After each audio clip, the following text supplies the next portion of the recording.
মাথায় কত প্রশ্ন আসে, দিচ্ছে না কেউ জবাব তার। সবাই বলে, মিথ্যে বাজে বকিস নে আর খবরদার। অমন ধারা ধমক দিলে কেমন করে শিখব সব?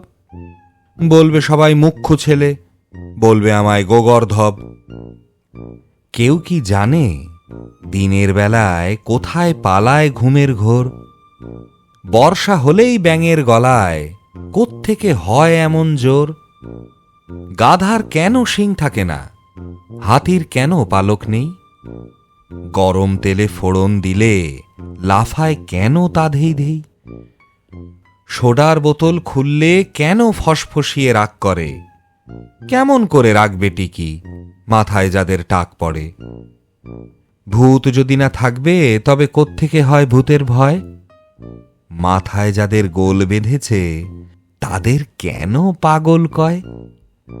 কতই ভাবি এসব কথা, জবাব দেওয়ার মানুষ কই? বয়স হলে কেতাব খুলে জানতে পাবো সমস্তই। শুনলেন কবি সুকুমার রায়ের কবিতা বিষম চিন্তা।